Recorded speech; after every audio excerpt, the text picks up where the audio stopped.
Güzəştli ipoteka kreditlərinin verilməsi qaydalarında yeni dəyişikliklər gözlənilir.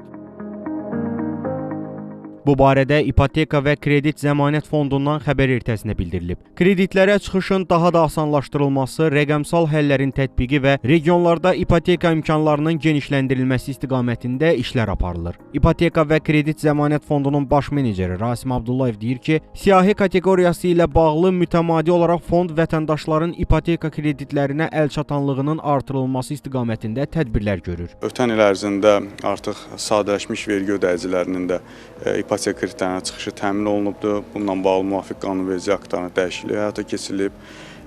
Növbəti dövrlər ərzində də əlçatanlığın artırılması istiqamətində həyata keçirilən tədbirlərimiz nəzərdə tutulur.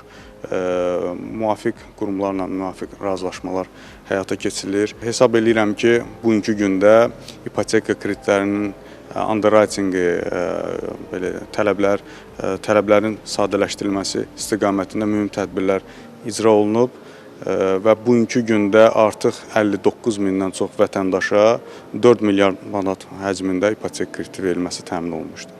Qurumun rəsmisi bildirib ki, regionlarda ipoteka kreditlərinin artırılması da prioritet istiqamətlərdən biri kimi qiymətləndirilir. Bu məqsədlə bölgələrdə kreditlərin verilməsi zamanı daha çevik qiymətləndirmə meyarları tətbiq edilir. Hal-hazırda regionlarda ipoteka kreditləşməsi səviyyəsi Bakı şəhəri istisna olmaqla 23% həcmindədir.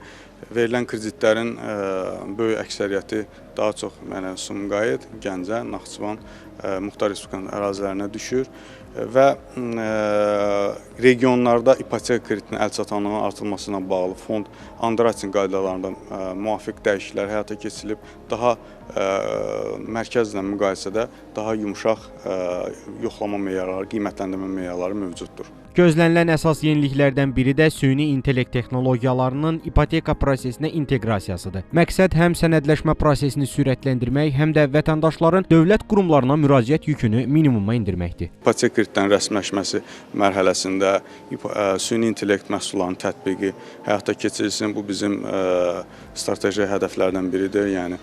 Ümumiyyətlə, rəqəmsallaşmanın inkişaf etdirilməsi ilə bağlı bu tədbirlər fondda da həyata keçirilməsi nəzərdə tutulur. Bu, həm ipoteka kreditləşməsi, həm də eyni zamanda satmaq öhdəliklə kirayə mənzil mexanizminə tətbiq edilməsi nəzərdə tutulur. Bu prosesdə rəqəmsallaşmanın artırılması, son nəticədə vətəndaşların sənəd toplama yükünün sıfıra endirilməsi, fiziki təmasın minimuma endirilməsi və vətəndaşların məmnunluğunun artırılmasına töhfə verəcəkdir. Rasim Abdullayev onu da bildirib ki, mənzil qiymətlərindəki artım dinamikası fond tərəfindən daim izlənilir. Qiymət artımı ipoteka kreditlərinin məbləğinə də təsir edir. Hazırda maksimal kredit məbləği 150 min manatdır və gələcəkdə zərurət yaranarsa bu limitin artırılması məsələsinə baxıla bilər. Turqan Əliyev, Sadiq Kərimov, Əli Ələkbərov, Xəbər Ertəsi.